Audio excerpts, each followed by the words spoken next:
So today I want to talk about phi-modules over the Robber ring. So that theory is due to Hitler, yeah? And these objects have now a second name. They are now also called vector bundles over the Fock-Fontaine curve.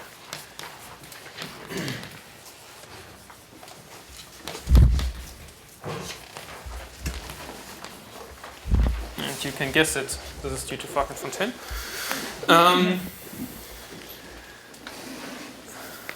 So my setup will be as last time.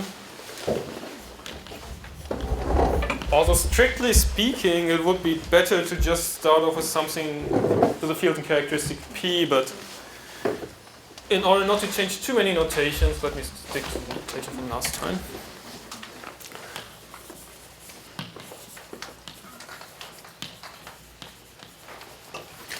So we have a field like CP, an algebraically closed non-Archimedean extension, which includes complete always of QP.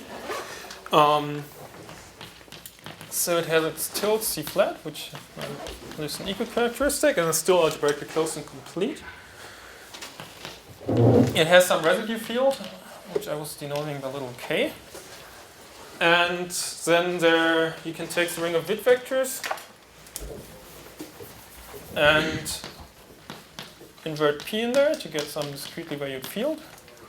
It's totally unramified over QP, which canonically sits inside of, well, no, it doesn't. Sorry.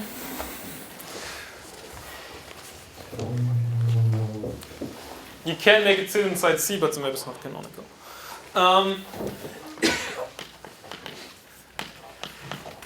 And so we were studying this ring A-inf, the ring of Witt vectors of the ring of integers of C flat.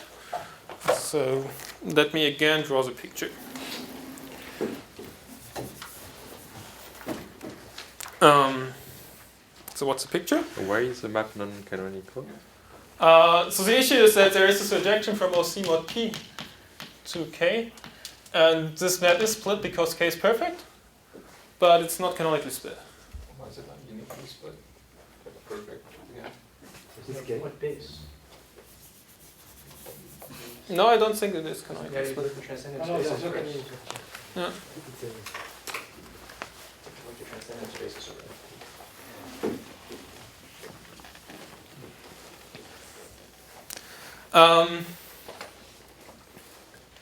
Okay, so my notation was that this Y, this space Y, was the space adic spectrum of A-inf. Remove one point, which is the one with residue field little k. Let me again draw this picture. So we had somewhere this very special point with residue field little k, where we're both specializing p equal to 0 and all elements in the maximal ideal to 0. Then somewhere we had a point with residue field L, where this is now the locus where P flat is 0, and I should recall that P flat is this element P, P1 over P, P1 over P squared, and so on. And OC flat, which is this inverse limit over the P spawn map of OC. I have here this point X C flat, where this part here forms the locus where P is equal to 0. I have somewhere here a point with residue field C corresponding to this map theta to OC. And so this and the special point forms the locus where P is equal to attachment of P flat. What else do we have? So we have Frobenius on here, by functoriality from the Frobenius on this perfect ring here. So it's an automorphism of this guy. This Frobenius is a map which fixes those 2 points, and also the special point, but other than that it acts totally discontinuously. And then there was this map kappa, and Jared suggested to me to replace kappa by 1 over kappa. And I'm not sure I should do this, but I really think it's a better normalization, because when I was comparing my notation with these robber rings, I had to like change this R was 1 over T, and like to make notation a bit more compatible with other sources. I do want to make this change. And I apologize for that. And so in particular, this point xc here will be mapped to 1 still. And also, what's also nice is that phi now becomes the map which is multiplication by p and not by 1 over p.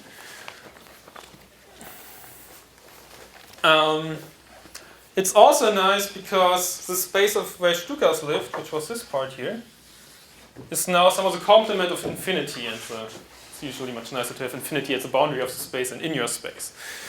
Also, I tend to regard p as a variable, and so the locus where p is equal to 0 is now mapped to 0 and not to infinity. It also feels more natural.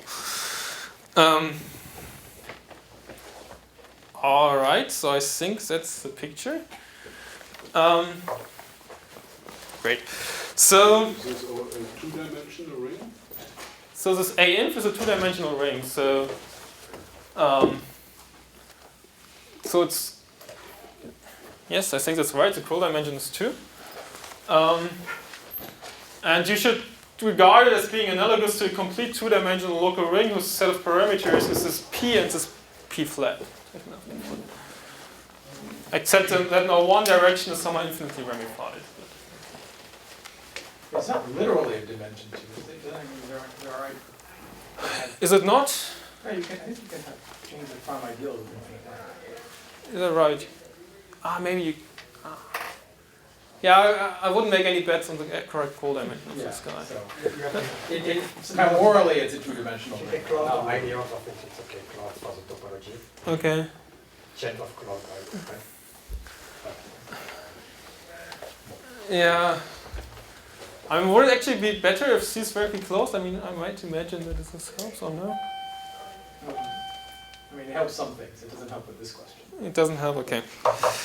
Assuming it's not.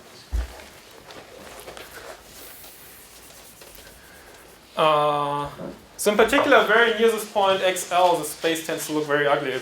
Away from like this locus, so the space where Stuka lives, it's actually not so bad, I think. So on that, I would actually make bets that like this part is like one-dimensional. So because we're now removing the closed point, it should decrease by 1 dimension, and so I think that's okay. I think that's even a theorem. Like you prove that these are principal ideal domains. Those are all p-adics. Yeah. Literally? Like if you take the ring of functions on an infinite subset contained in the space where Stukas lives, so away from this part, then this will be a principal ideal domain actually. So you should think of this as some kind of open unit disk over like the space field C flat in some sense, except that it's somehow p-adic. The p is a variable. And so it's analogous to saying that a closed unit disk over some non-Archimedean field is a principal ideal domain. So that was just yesterday or today put on archive by Kedaya.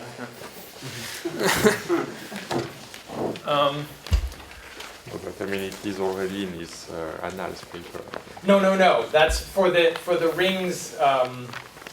For the rings of sections of Y, so some interval. Those are principal ideal domains. But the stronger claim is that for any affinoid subspace, you get a principal ideal domain. There's also in your work for Fontaine? Oh, sorry. Okay. But it was before when Kedaya put the arguments are very well. Okay. So, please correct me if I'm saying wrong attributions. In the last lecture, I was only working on this part where Stukas live, and today's aim is somehow to extend over this point XL here, which still belongs to this Y. And so for this, it's useful to know that this is actually still an onostatic space.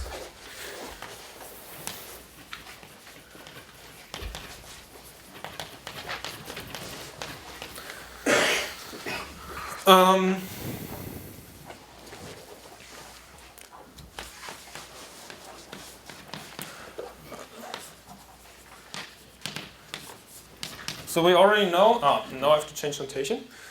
We know that the part from infinity to 0, maybe I should roll this the other way now. sorry, is a non-aesthetic space.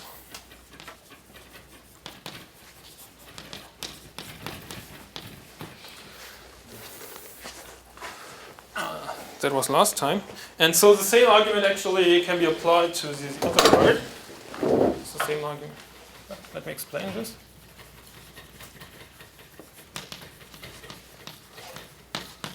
Works for neighborhoods of XL. And so one trick is to argue as follows.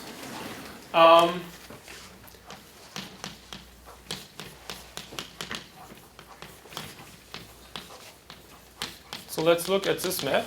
It's stupid, but let's endow this here with the natural topology, so the pi-flat-adic topology, and this here just with the p-adic topology.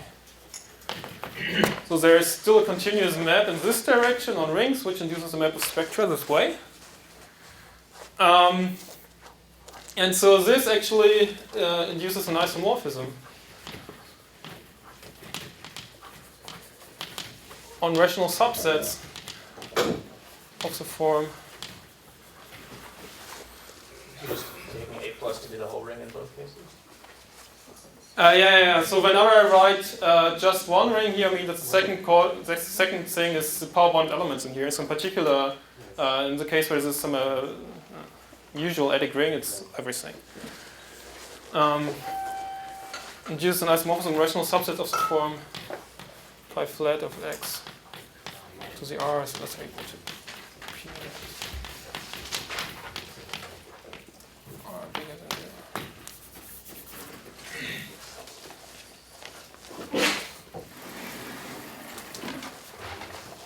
0. That's because on such subsets, it's somehow automatic that pi flat is topologically nilpotent.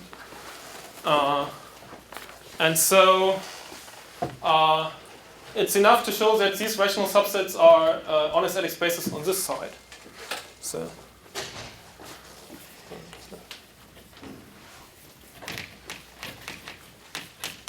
and why is this coincidence? This guy is p-adic. That it's generic fiber. It's honest. Because those guys will then be rational subsets of this guy. But now that this is just p-adic, the generic fiber is really what you should, the naive thing, where I just invert p. Which wasn't true for the other guy.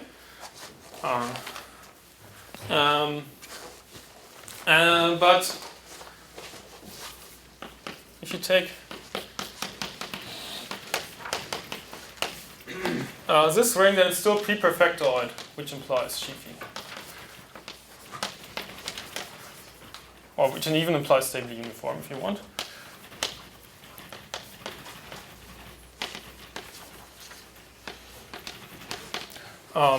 So that's this pre-perfectoid property is saying that if you extend scalars from QP to some perfectoid field, say the one where you join all p products of p, then this is perfectoid, but this can be computed quite easily. So it's a ring of big vectors of OC flat.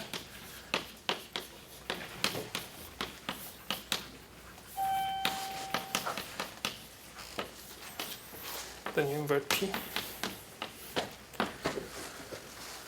And so this is perfectoid. And that's something very general where you could replace this by any perfect ring.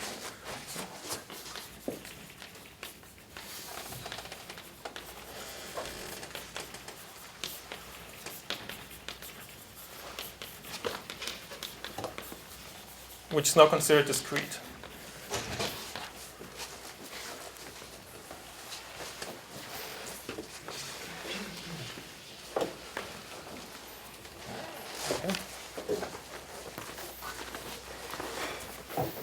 And so,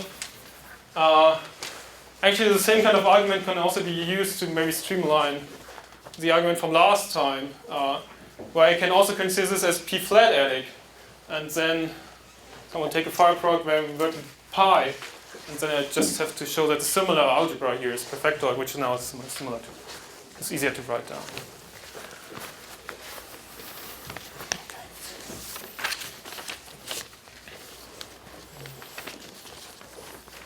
Okay, and so the theorem I want to discuss in today's lecture is that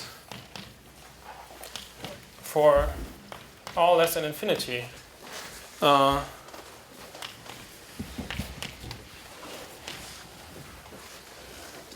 functor from phi-modules over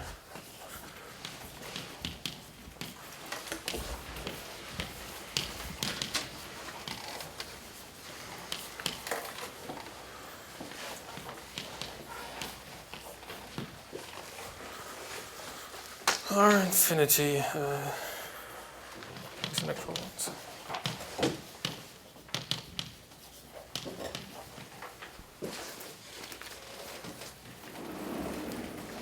Where by phi-module,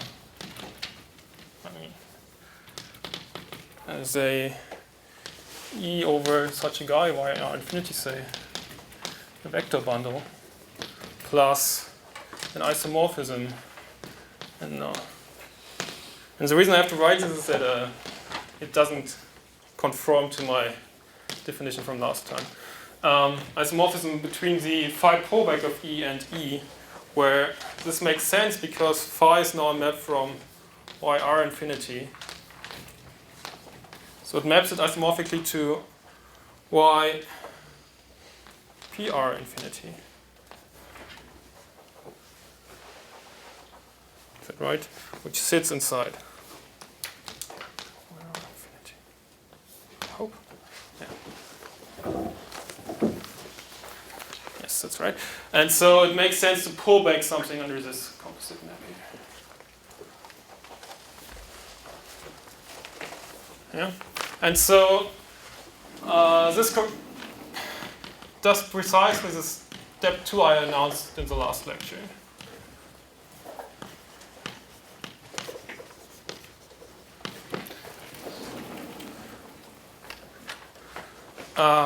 I mean, the same definition applies to round bracketed infinity.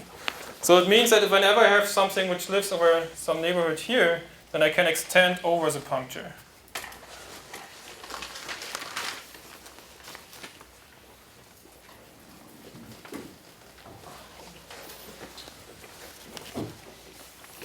So maybe I make this remark precise. So in particular, if I have E over this y from 0 to infinity, Stuka,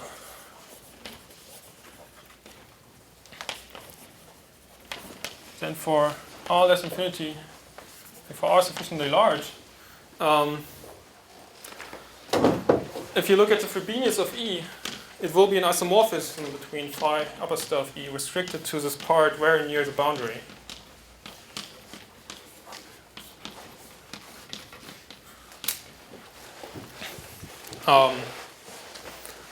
Because all the pores of the Stuka, they are a finite set, somewhere contained in this region, and so very close to the boundary there will be no one pores. And so we get an object on the right-hand side of this puncture, and so it extends uniquely over the puncture. Extension.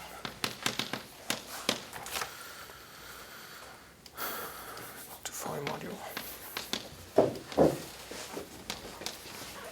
Over y r infinity included. And so then we can glue. And the result is a vector bundle. It's called E tilde over this all of this y plus an isomorphism phi E tilde, which is an isomorphism between phi upper star E tilde and E tilde over y, where you remove the union of the graphs of the pause.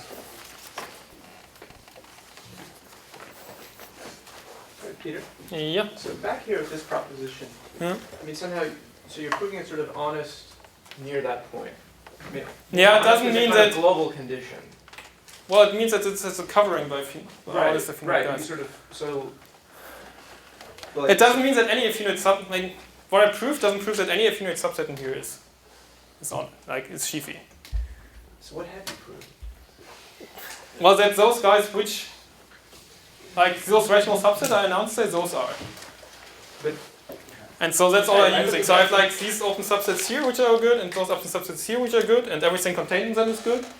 But like if I have some strange finite subset where I just remove this point, say, But keep honesty those is two. not inherited by open subspaces? It is inherited by open subspaces. Sorry? It is inherited, well, by open subspaces. But like, it doesn't mean, like if you have spar A plus, which is an honest adic space, it doesn't mean that A is sheafy. Oh. What was the definition? Because there's a covering by, Oh, okay. I admit it's a bit tricky, but, That's weird. well, I mean, it should be true that all of unit subsets. Yeah. Okay.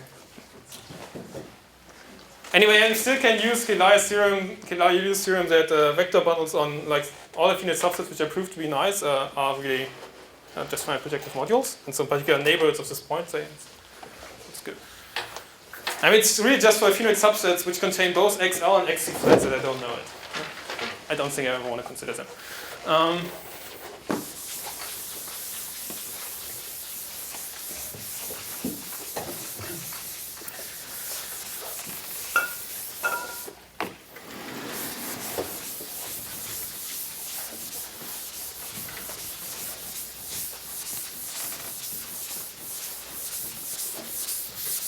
So what's the name of, what's the phrase you use when it actually is sheafy? But every finite subset is sheafy? Yeah. I guess nobody cares. Oh. Okay, anyway, that's not on. Well, Yeah, anyway, alright, sorry.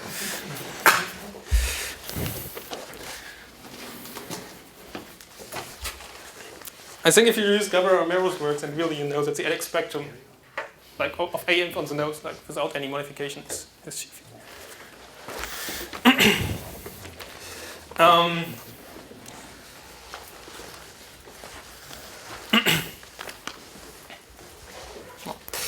Let's not try to do something on the nose here. So I wanted to say something about the proof of this result. So some ideas of the proof. And really, the hard part of the proof I won't explain.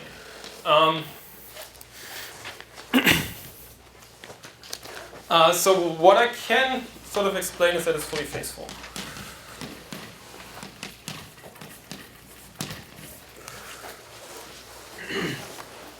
So what this comes down to is the following. So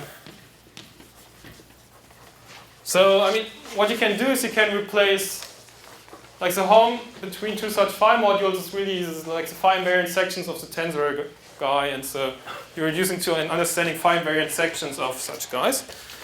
So if E over Y R infinity is some phi-module,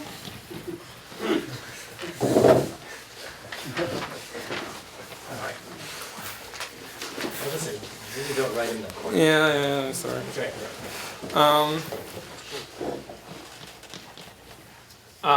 Then we have to see that the map from global sections on the whole guy, phi-invariant, maps isomorphically to sections on just the guy away from infinity.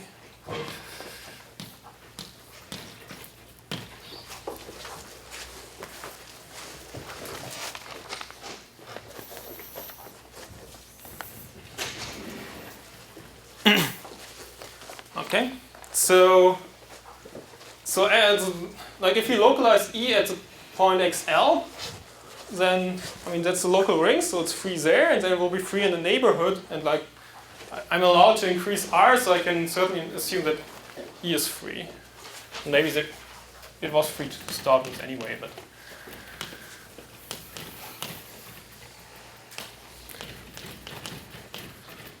and it's free.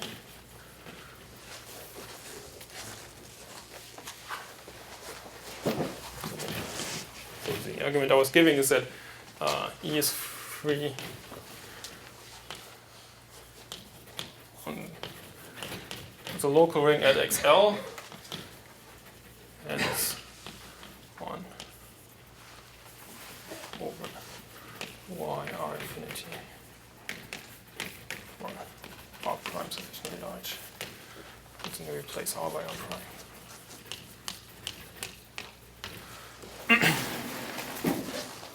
And so the argument I want to give is again some kind of Newton polygon argument, and the argument is essentially unchanged if you replace them, like, you see the whole argument in the rank 1 case. So let's assume for simplicity that n is 1.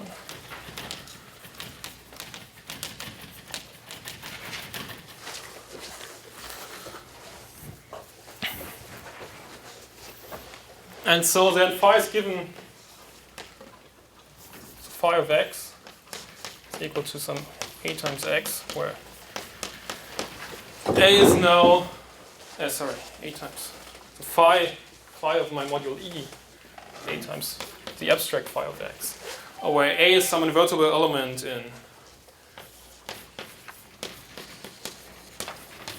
cross, and I should give this ring maybe a name. So one notation is that's the b tilde r plus infinity.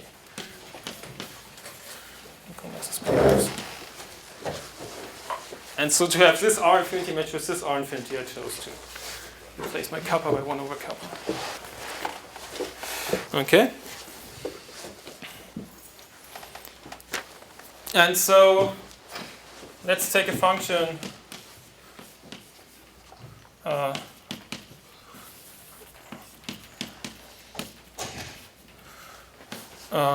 such that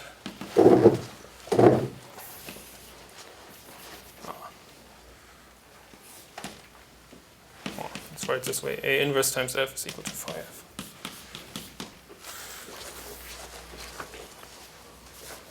And so you have to see that such a function extends over the puncture.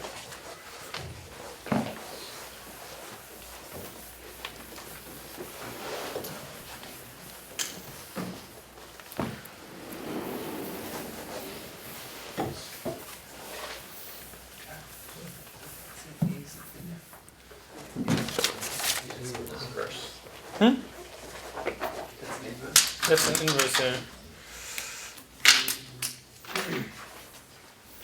Actually, let me do this. Sorry.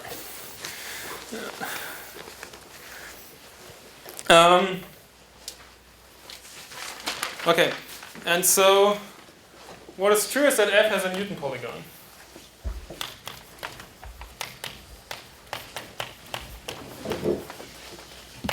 So the idea is that you can approximate at least f by functions of the form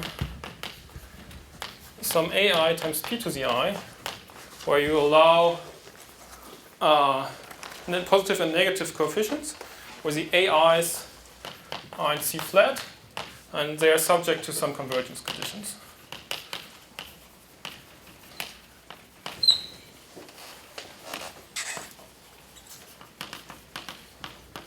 And then what you can plot is, for varying I, you can plot the variations of AI. And so so there are some dots here. And then you can take the convex hull of those. And that's what I call the Newton polygon of f. And there is something to so such an f does not have one well-defined such Lorentz series expansion.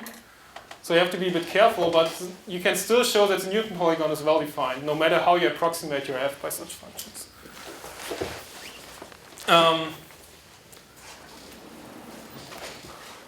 So one way to see this is that the Newton polygon can be read off by the variations of this function f evaluated certain points in this adic space. That's probably the best way to see this. And so f will be a function which extends over infinity. I hope I got this stuff straight, because I think I do. What? If and only if the Newton polygon lies to the left of the vertical axis. Lies on the right of the vertical axis.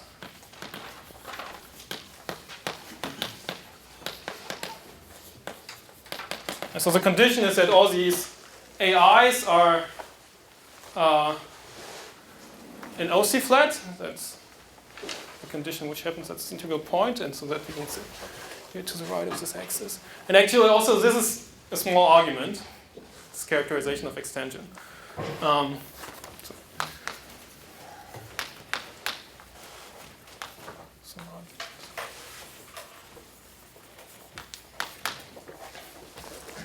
And so both Clade-Lyer and Falkenfontaine can tell you how to do this.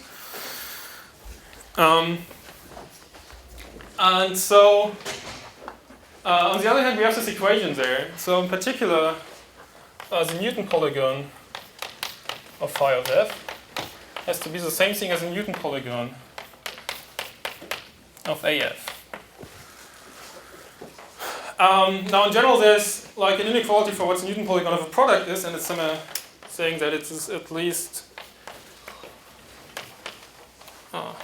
in some sense, a Newton polygon plus. Is that right? Something like this. And so what we know is that A, the Newton polygon of A, so this lies to the right of the vertical axis.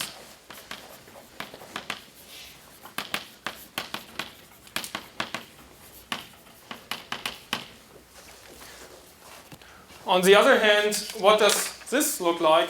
So that's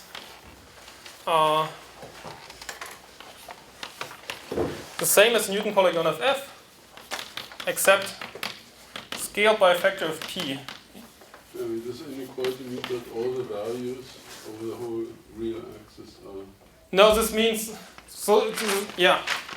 And so the sum really means like, it's like summing up the points in this picture, in both coordinates. It's concatenation of polygons. Concatenation, is that not? What does it mean? Isn't it somehow just... I mean, I think there's an equality between the Newton polygon of a product Yes. and the concatenation of Newton polygon. What is Yeah. it called? You take the slopes and you reorder them so that the slopes increase. Yes, but isn't that just the sum in this picture, or am I stupid?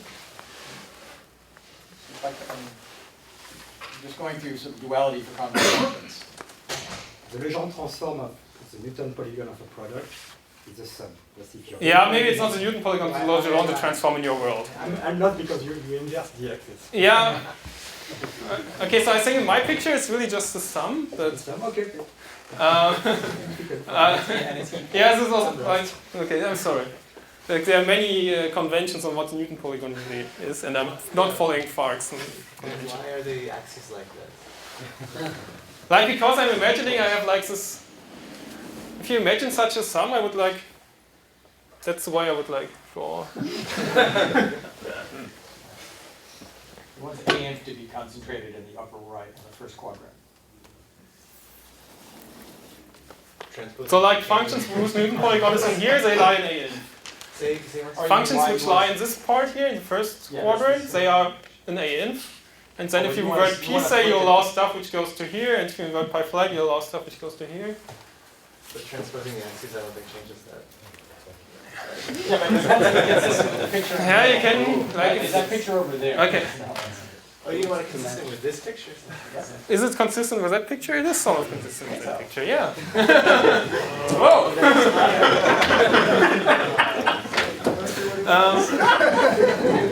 Sorry.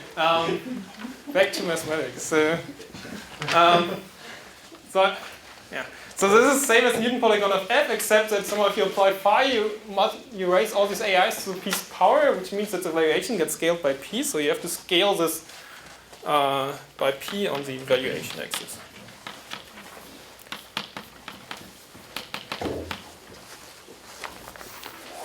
And now the upshot is that if f does have some part here, then on the left side this gets much amplified, whereas on the right side it doesn't.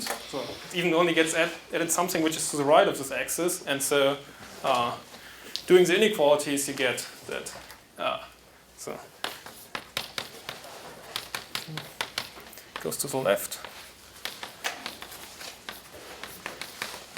Newton polygon of phi f goes further to the left.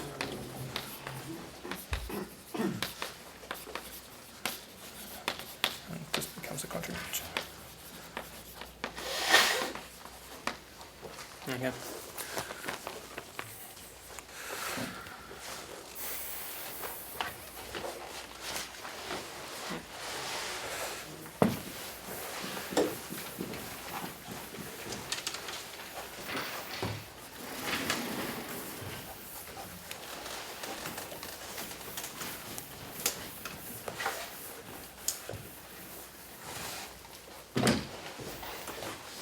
Okay, and so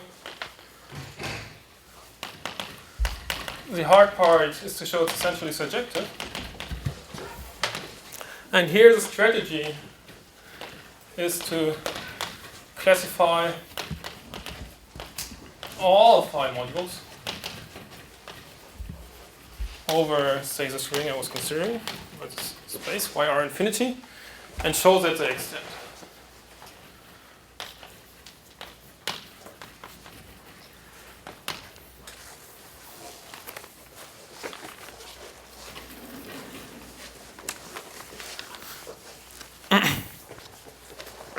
And so the classification is due to Gelaya first.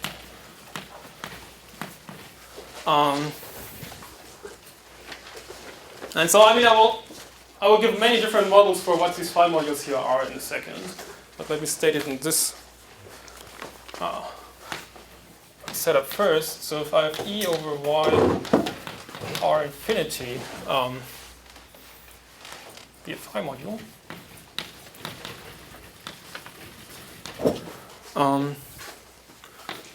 One way to say it is that the isomorphism classes of those guys are the same as for Dieudonné modules of an algebraically closed field, or said differently.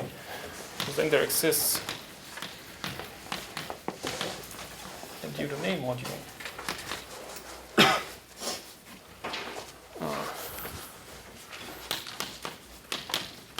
And phi m over the radiative field, which is the same thing as a phi module over L. Such that this module, what is Frobenius, is really just the base extension of this sort of constant guy from the base. This lives over L, and I tensor up to OY, R infinity. And here I should say that I fix the embedding of L to C. And in some sense this doesn't matter on which embedding I choose. Or fix L, I should really say, into A n by P. The residue field is algebraically closed, yes. So those guys, those Dieudonné modules, just are classified in the usual way by slopes. So I want to make these remarks, right? So first of all, this obviously shows that these guys extend. So then E tilde, which is just M tensored up to yr infinity, extends E.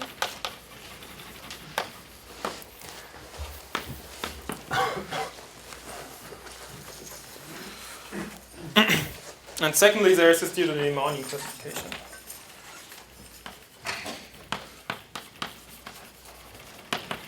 So if you look at Dieudonné modules, Okay. Then this category is semi-simple. And simple objects are precisely the what's called the m lambda, where lambda is any rational number which we write in the form S over R, where we require R to be positive and S and R coprime. So in this case, the rank of this guy will be R.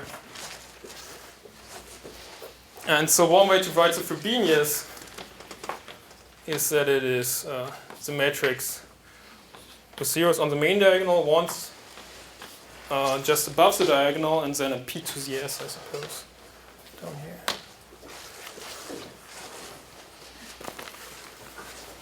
So these are p-adic modules of A, you mean isocrystals? Yeah, so yeah, maybe I should say. No, I Okay, think I p-adic suppose. modules are less than 1. I mean those guys here, phi-modules of L. Yeah.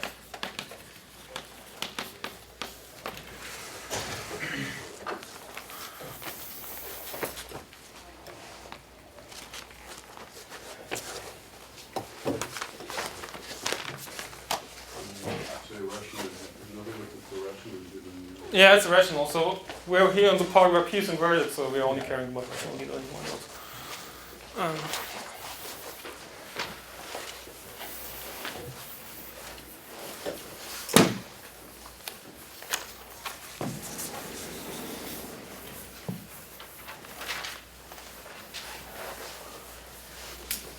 So there are by now many proofs of this result by Kedlaya, I think one by Colmes probably. Or did you not prove something along these lines? Maybe not. Well, it was certainly one by Fark and Fontaine. Do I forget somebody? I don't know. It uses this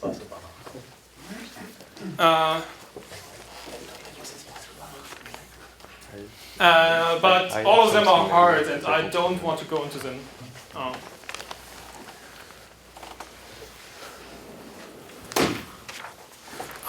I just want to give some reformulations of this result.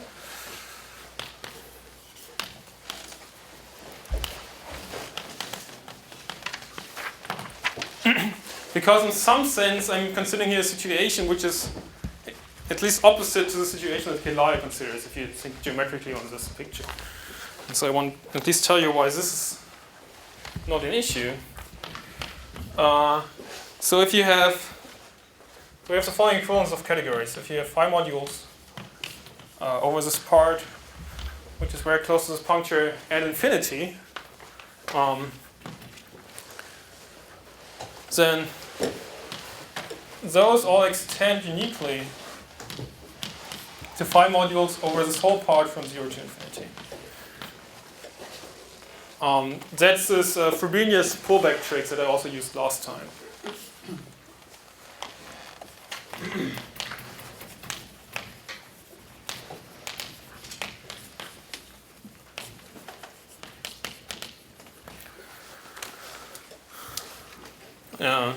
Last time I was using it to extend something which lived over a small part here to all of this. Anyway,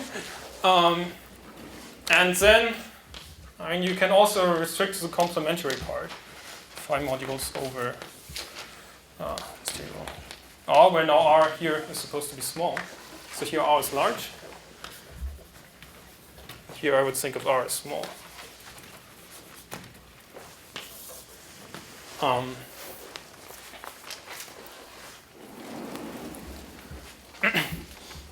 And now let me introduce a notation R tilde R for the sections of structure sheaf over this part from 0 up to R. So that's called a robber ring. Or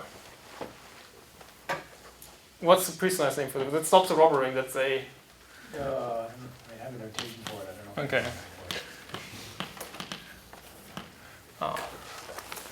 Like really, the real robber ring is the direct limit of these guys over R. It's the one that's So the issue is again that, as in the last lecture, these guys don't have a Frobenius, but this guy has a Frobenius, which is an automorphism.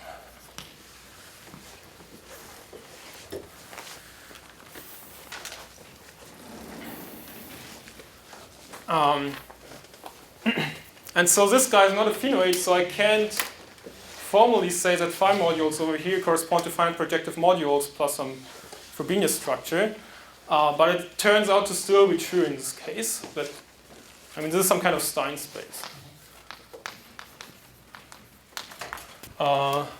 So this is by some argument.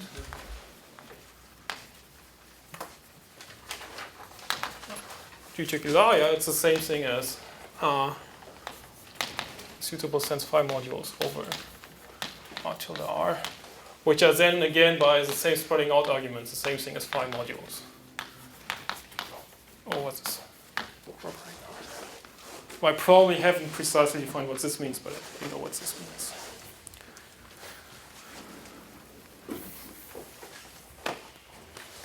Here phi is not an automorphism of the R tilde R, right? It's not an automorphism, and it's not even a map, so you have to be a bit careful about what you mean by that. But, Same sense as before. I mean, one way to say it is a phi inverse module where a phi inverse now acts on it.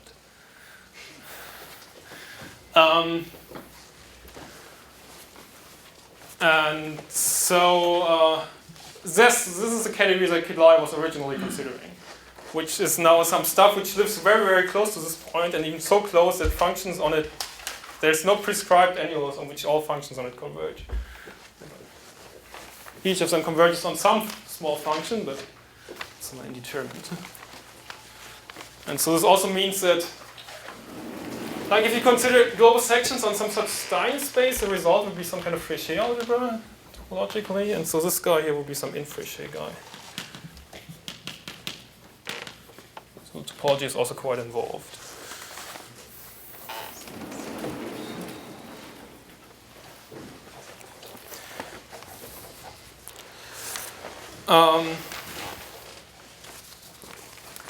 Okay, so that's one way to look at this, and another way is given by this so-called Fontaine curve.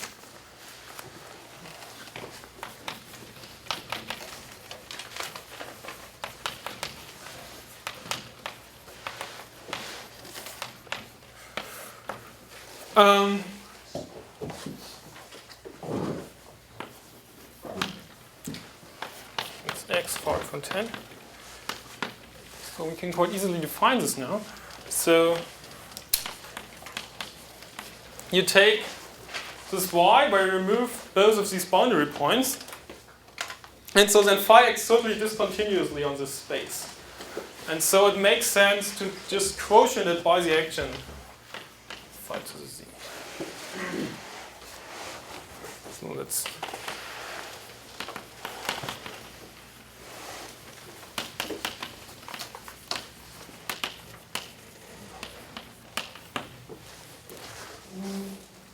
so because there's also a scheme version of this, which I will talk about in a second, some of the adic space version of it, and it's really an honest adic space bona fide thing. And actually,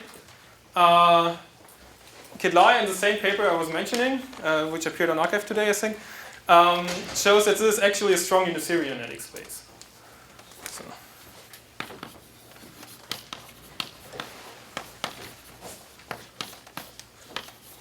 In fact, he shows this for this y0 infinity. Infinity excluded. That's x phi Fontaine. Strong Euclidean.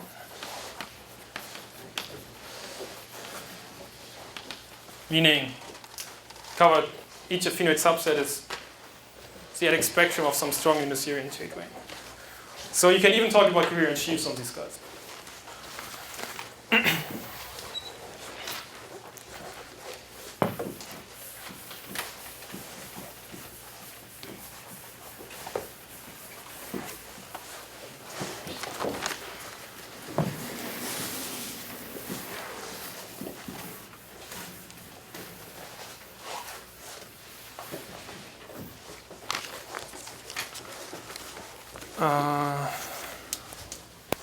Wonderful.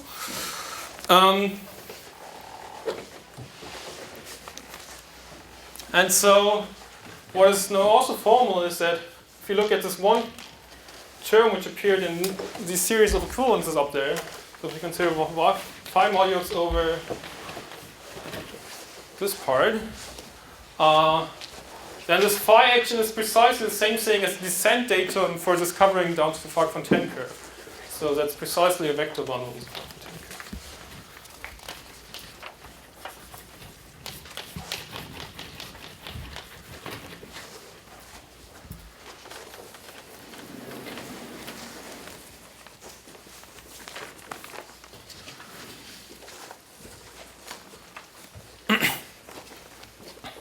And so, yeah, I guess in the remainder of this lecture I want to tell you some nice things about the Fock-Fontaine curve. So one thing to note is that this actually comes equipped with a natural line bundle.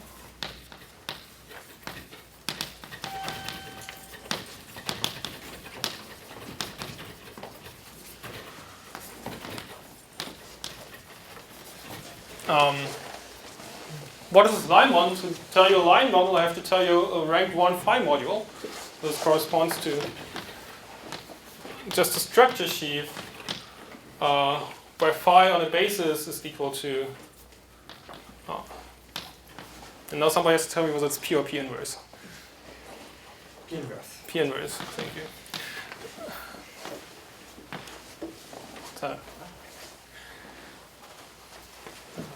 So the phi of L is equal to phi inverse times the phi of the structure sheaf. Would this be the ample one? Yeah, it's confusing. Sure is. Well, in a second it will be as you think it should be. Sorry, let's call this O1 actually. That's the phi of The point is that Okay. Dieudonné-Malin slots are the opposite of the order argument. And there is a minus sign. Well, I mean, when you want to take phi O of 1 invariance, and so that's if that's P inverse phi O, then that's the sum of the real phi is equal to P, and so that's good.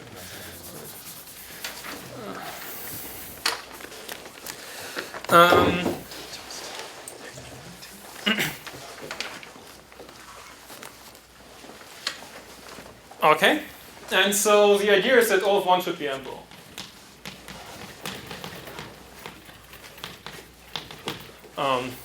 But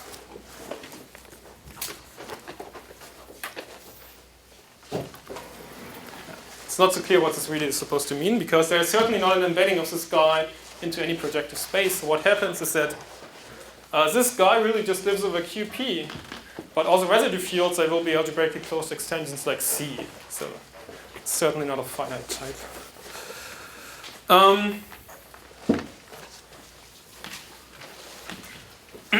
And so, still, if you think this should be an ample guy, then it makes sense to consider this graded algebra, which is the direct sum of the sections of all of these twists. So all of n is just all of 1 times n.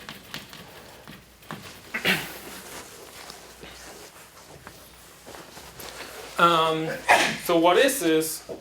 So this gadget here, it is functions on it which satisfy the equation phi is equal to p to the n.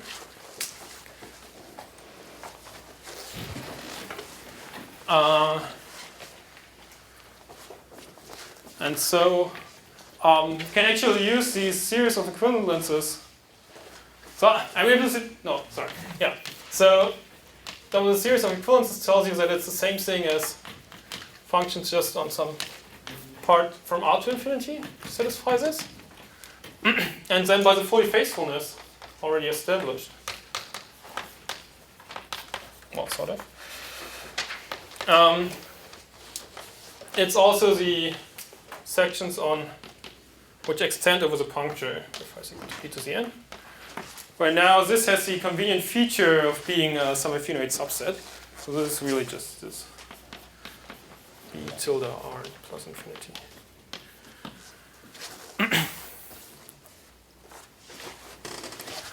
And while in most cases one really goes one step further and writes this as something called b-cris plus, where phi is equal to p to the n. And you should think of b-cris plus as being just one of the examples of such rings, except it's not quite. So what is this? So, I'll give some more reminders on p-adic theory.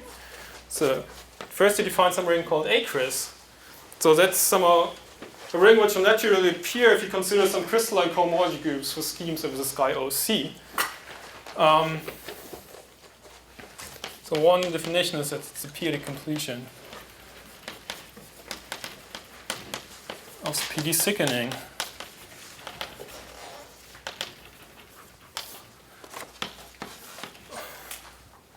of A-inf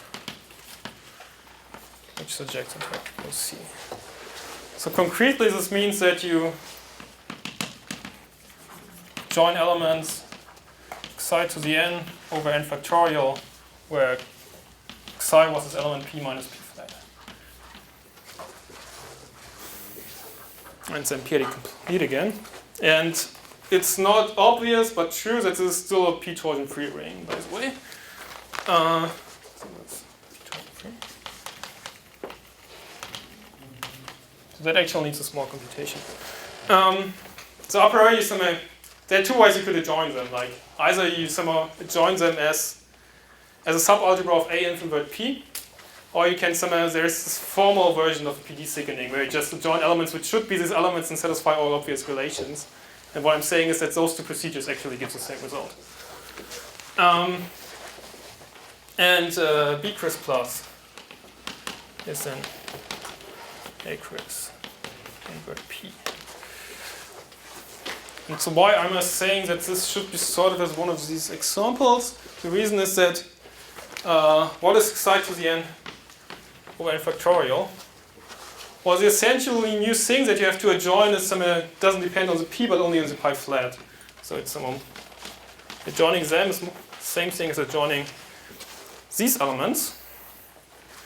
But we know roughly how n factorial p-adic variation grows, so that's roughly the same thing as p flat to the n over. So the variation is roughly n over p minus 1. And so we can rewrite this as p flat over p to the 1 over p minus 1 to the n. And what do we do here? So here we adjoin p over p flat to the r power z. And so if you take r equal to p minus 1, then those rings will be pretty much the same. So it's the opposite, no? It is the opposite. You mean with the r here? Yes. I mean, you don't want to invert Teichmüller of p bar. You mean here? Sorry, yes. Thank you. And so r is p minus 1? Sorry.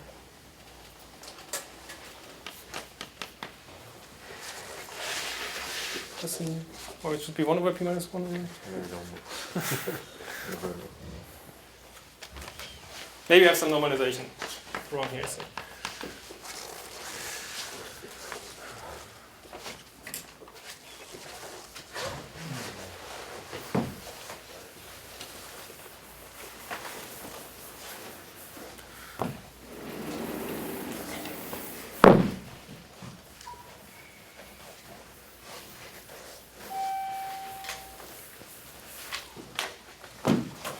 Well, it should really be 1 over, because this point should somehow be in b-cris. And so. So that was R not something more general? We started with P till the R infinity, and then we said R is equal to something. Now I could take any r here, right? Yeah. And I say that if r is probably 1 over p minus 1, Oh, for the last equality. then this ring is very close to b-cris Yeah, plus. okay. And so more precisely, there's like a map from br infinity to b-cris plus for one value of r, and then a map again to some other of these guys, or with Frobenius factors. And so in particular, if you take such phi variants, they will be the same.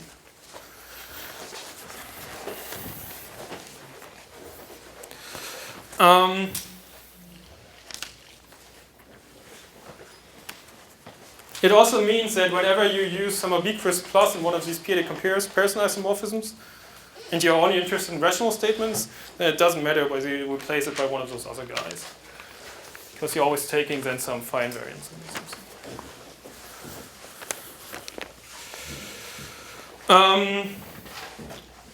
Okay. And so we can now define the scheme version of the Spark-Fontaine curve. It is the product of the square algebra P.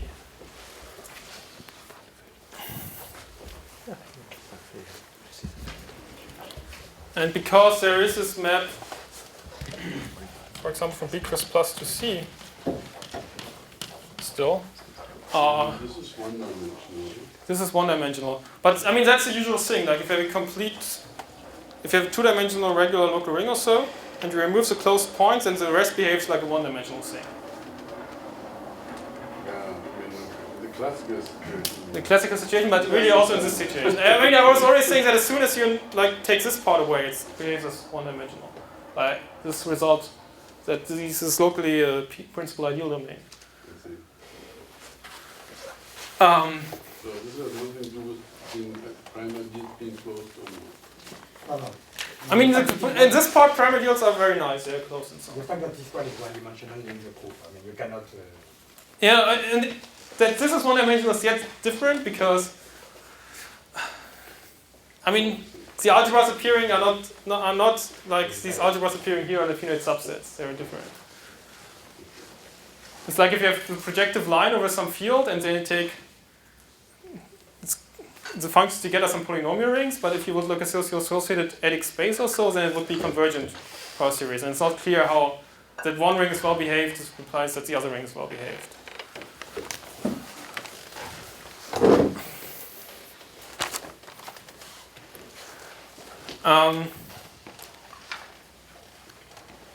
So you have this surjection, and this gives rise to infinity. And well, should I call it infinity? Let me call it xc. Let's see where you point at this guy, which is actually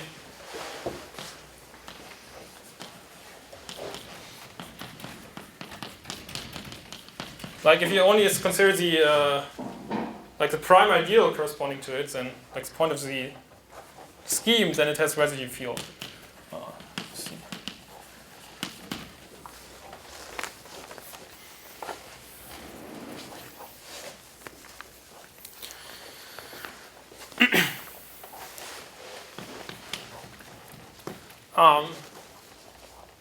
And so let me summarize what some of what Fark and Fontaine prove about this curve.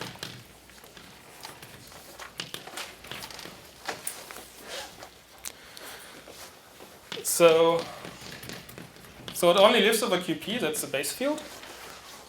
Or the global sections of the structure sheet are just QP. So it's a regular scheme, regular Noetherian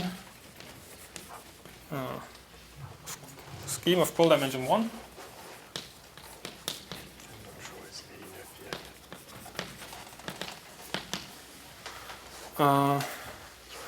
Which is locally, in fact, the spectrum of a principal ideal domain.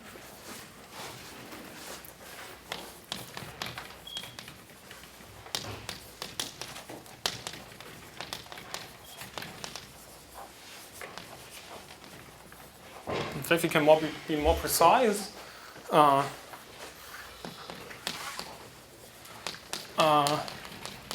So if you move this point xc, then already this, if you just remove this one point, it will be the spectrum of some ring usually called BE, where what is BE? It's the ring that first appeared in Berger's work. It's a phi equal to 1 part of B-Cris without the plus. And B-Cris. I mean, if you haven't seen it, it won't probably not help you much, but anyway. You invert t, where t is a logarithm of epsilon, where epsilon is an element in C flat, which is 1 p root of unity, p squared root of unity, and so on. So concretely, this element T is an element in B Chris plus, where phi is equal to P. So a section of O of 1 on this guy, and so its zero locus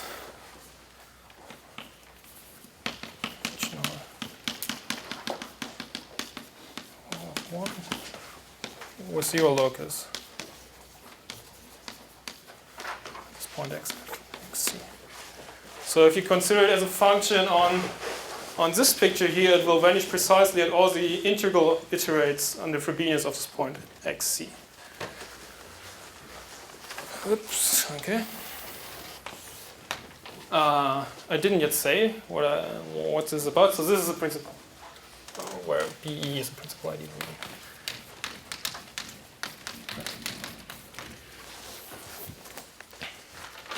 And so this describes the curve away from this point. And at the point, the expected thing happens that if you take this guy and complete at this point, then you get back the completion we had in the p-adic world, which was this Peter plus guy.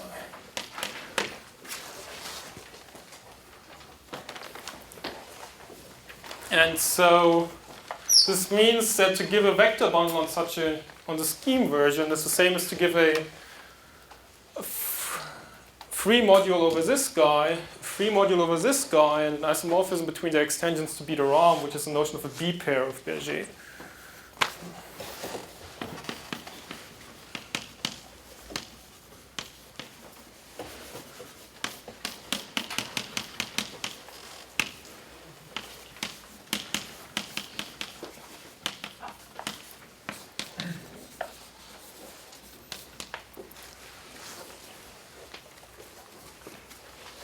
So this is ME over BE.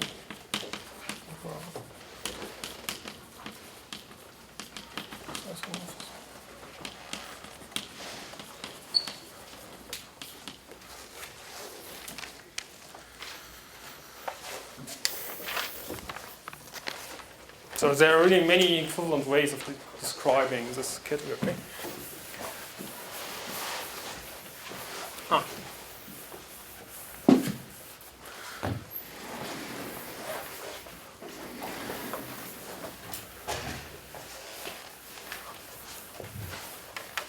And by the way, this notion of B pairs really captures sort of what we did last time, is that it somewhat precisely remembers which modification you have to do at this point xc, which corresponded to what we did in the last lecture, where we had something and then we modified it using some lattice at these iterates here. So what else do we know about this curve? So we know that all residue fields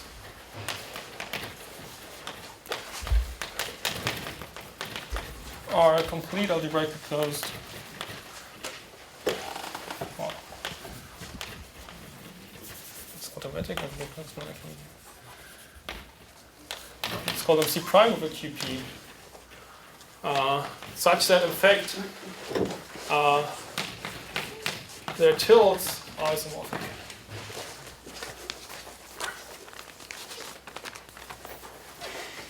And there's a stupid side question here. At the close point? Yeah, at close points. So there's one generic point and everything else is close. Question: does this imply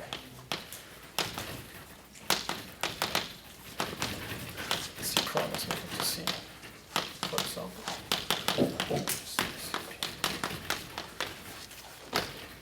This is not known. So it is, this implication is true if C is spherically complete.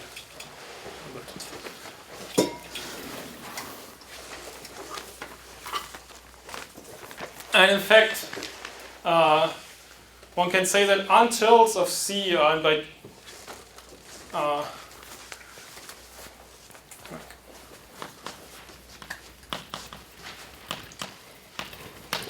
the set of closed points of X.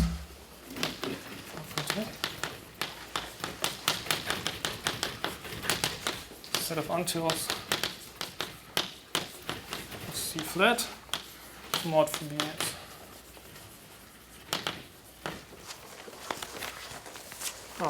Which sort of follows from our discussion.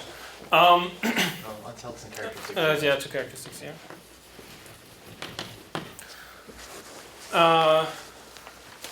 Where, I mean, an untilt comes equipped with an isomorphism to C flat, and Frobenius acts on this identification with C flat. And that really just follows from our discussion, because untilts just correspond to points on here. But, except I still have to maybe say what corresponds. And then those 2 characteristics 0, I have to remove this point here, so I'm back to this y0 infinity. And then mod Frobenius somehow corresponds to the same thing. But Question, would it mean that there's only one untilt? well, here this is somehow supposed to be just an isomorphism of fields with neglecting the isomorphism with a tilt. I wanted to ask a question about what you said about the B pairs. So you said that the B pairs remember the modifications you do along the Frobenius translates of XC. Is that what you said? The notion of- Yeah. In what sense? I mean, I don't.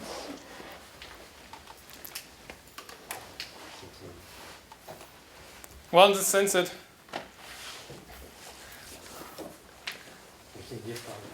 more like Bovie-Laszlo. yeah, okay, it's a Bovie-Laszlo type result here, but It's Oh. very easy to- It's very easy to check. yeah. I thought maybe if the numbers is in the filtration. I mean, this, like, assume this guy would already have an extent, like, this is just a free guy, so it can regard it somehow being a free module a priori over the whole guy. And then this is a datum which someone tells you the modification you have to do at this point xc to get the correct vector bound you want. So it tells you some. In the plus. That's Yeah, so it gives you a beta round plus that is in a beta round vector space, right? And so that was also this kind of datum that appeared in the last lecture. But here you're passing freely between the algebraic and the analytic version. Yeah, so I'm about to say that vector bundles are the same thing. So there's some kind of Gaga result.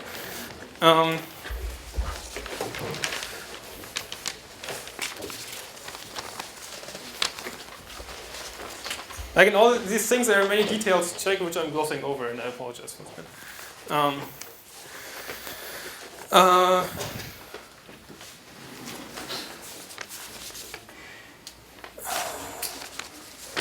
So where am I? Yes, so I was here. And so then, moreover, Fark and Fontaine classify vector bundles on their curve. So vector bundles.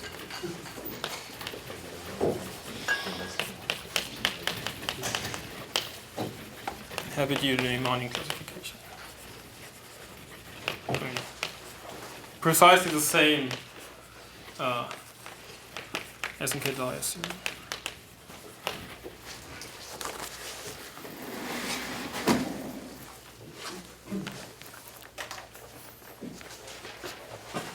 So it's semi-simple. The category of such is semi-simple, and the simple objects are some off numbers.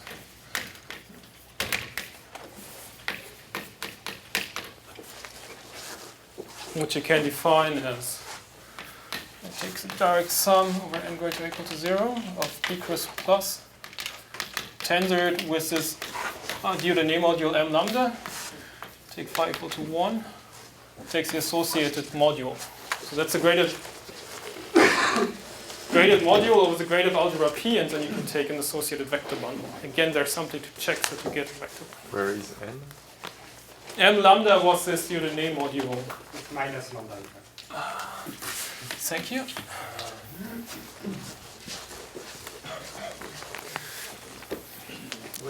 But I think you mean p because p to the n. And No. I mean, there's no p to z. What is n? Where is it? it? Exactly. No, but there is an n. There is an n in M this. minus lambda? You sum it. You summing. Sorry, yeah. Thank you. Yeah. Everybody's happy now?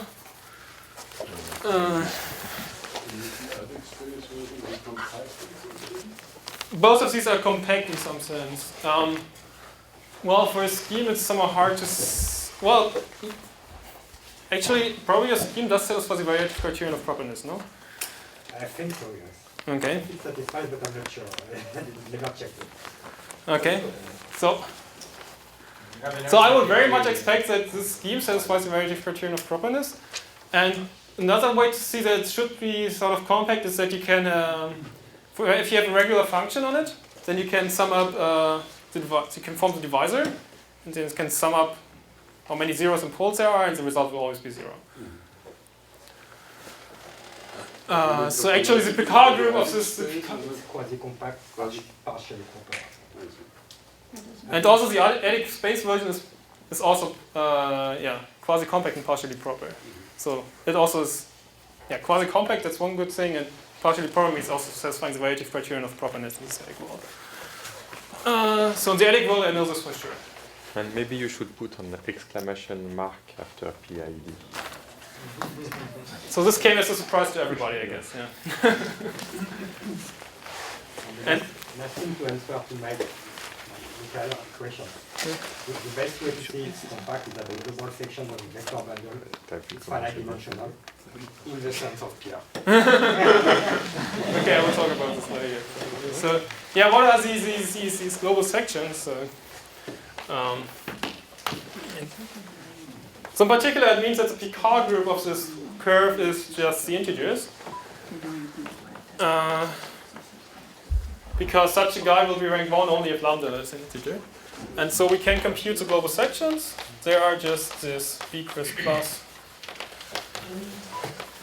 Well, there are, well no, that's always true. Then there are minus lambda, phi equal to 1. And so what is this? So it is very big if lambda is positive, but finite dimensional in the sense of whole mass.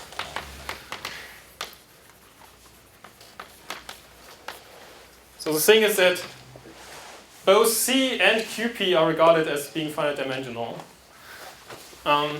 over whatever. It's just QP if lambda is 0, and it's trivial if lambda is negative.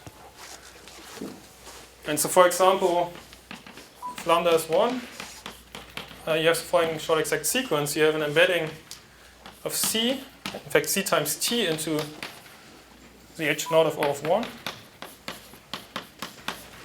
And then you have QP as a quotient. No, it's the opposite. Sorry. I'm stupid. QP, and then you have C as a quotient. And if you tend to regard both QP and C as being finite dimensional, then you would be tempted to regard this as finite dimensional as well.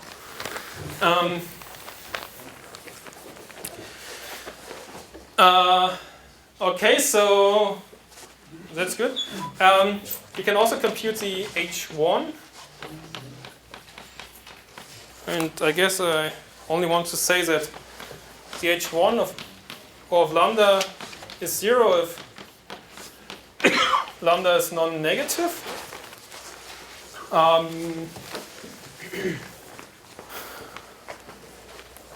In particular, this happens for the structure sheaf itself, so that's like for projective space. But what's different is that the H1 of minus 1. What is it? It is C mod QP.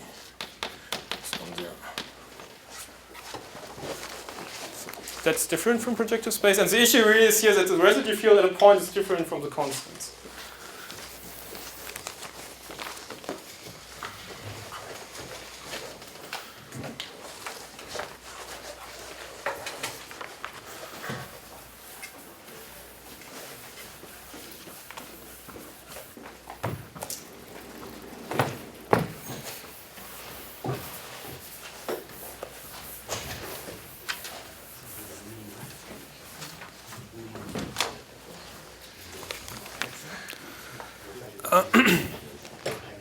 And so, why is this related to what I'm talking about? There's no set duality if you're asking that. No, I tried to formulate something like this. It's not also not clear what the dualizing object should be. Yeah, exactly. Yeah. There's no canonical divisor on it. I mean, there is an H1 as soon as lambda is negative, so if there's some kind of dualizing object, it has to be somewhere infinitesimally close to degree 0. I don't know. Yeah. It's unclear. Yeah. So I guess I was explaining that phi-modules over the Robber ring, they are equivalent to vector bundles on the p-adic version of the Falk-Fontaine curve. And here we are talking about vector bundles on the scheme version of the Falk-Fontaine curve, but the two things are actually the same thing. Proof by Gillier and Falk also has a proof for this. So that's a Gaga type result. That vector bundles. Oh, I guess the easier functor is from the scheme version, some kind of analytification functor.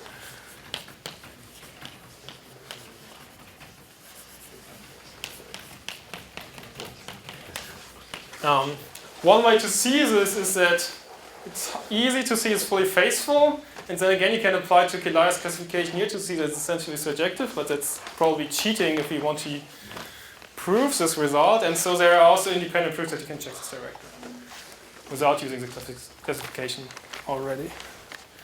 Well, I suppose you should send me the functor. I mean, this functor is like pullback for some, right? You can make a map of locally ring space. I guess, okay, yeah. That's right, yeah. So. Mark.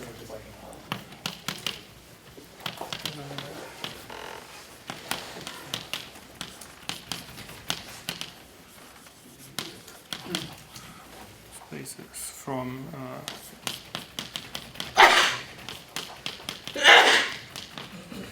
and this is pullback into this map.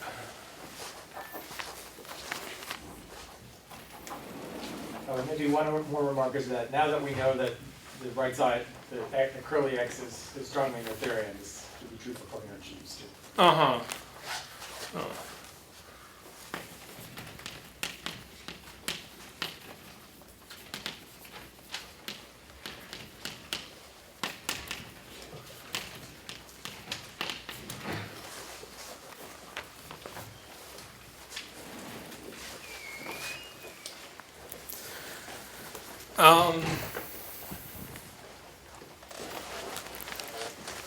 Okay, so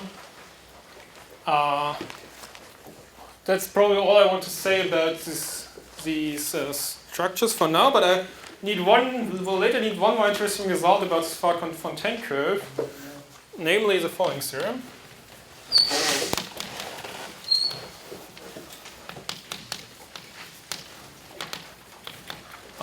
That if you take the Falk-Fontaine curve and base change to some algebraic closure of QP, that this gadget here is simply connected. I.e., any finite étale cover splits.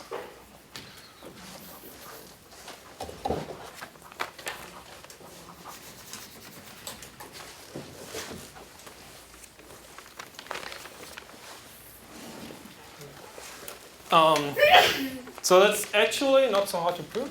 So again, that's somewhat like for P1. Well, usually if you prove it for P1, then you use some that if you have any cover of it, then you use some Riemann-Hurwitz formula to show that it has to be of genus 0, and then you classify genus 0 curves. They have to all be P1, and then I mean some rather involved argument, but actually there's another argument for P1, which adapts to this case. So what is so a finite étale cover?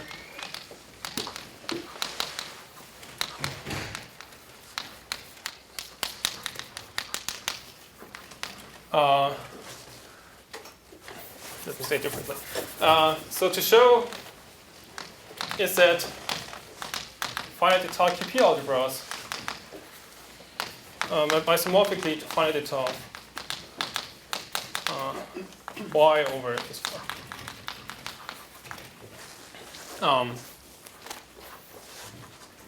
All covers really come from the base. And so giving such a finite étale cover y corresponds to giving a somewhat an affine morphism, finite morphism. So giving it is equivalent to giving the sheaf of algebras. So it's the sheaf of finite étale, sheaf E finite étale. O and X Falk-Fontaine algebras. And so what we can do is we can classify E as a vector bundle. So E is isomorphic to some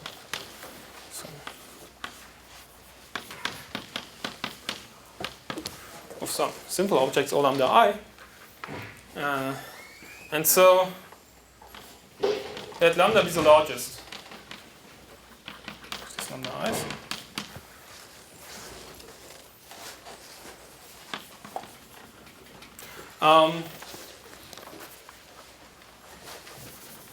And let's take, so that's certainly, so there's a perfect pairing between E and the dual of E given by the trace pairing. So E is isomorphically to the dual by the trace pairing.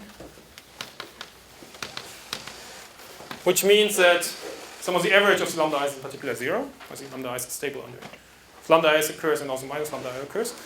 And so the maximum has to be non-negative, and let's take a global section of this O lambda.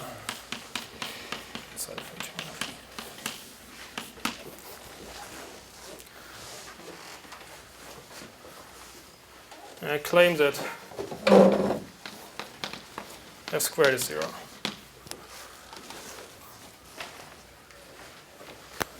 Sorry, f is nilpotent. No, f squared is 0. That's okay, yeah?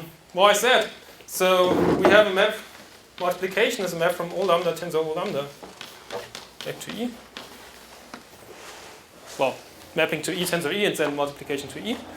But, so this is of slope 2 lambda.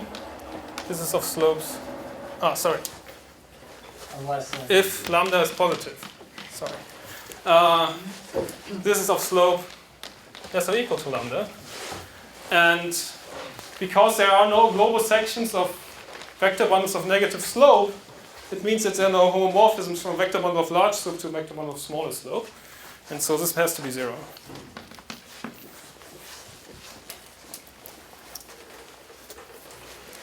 Okay? But this far from 10 curve was a nice regular guy, so in particular it was reduced, and he found that the thing over it has to be reduced. So this implies that f is equal to 0, which gives a contradiction. So this means that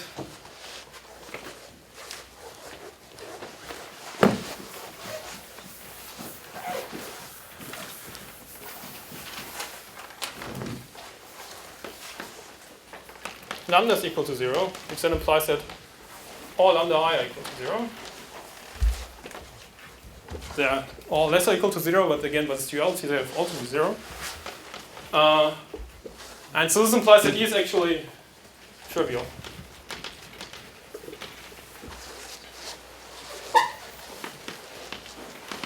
But the category of trivial vector bundles over the far from 10 curve is actually isomorphic to the category of finite dimensional QP vector spaces.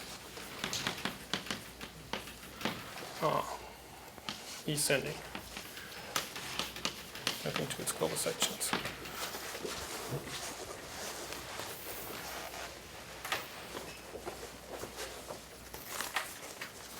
And thus we're done, because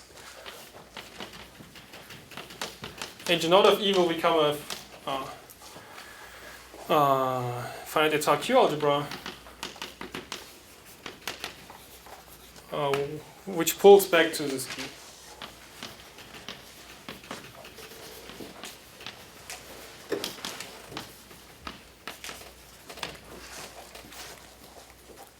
Great.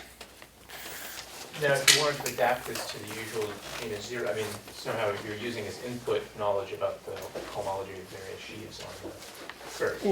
Well, you need the classification of like vector bundles on the projective line, which is not so hard to get. Right. No, they are all direct sums of vector bundles, and you need to know that the cohomology of. No, what do you need to know? You just need to know that there are no homomorphisms. The global sections of any negative degree. That's quite simple. Okay.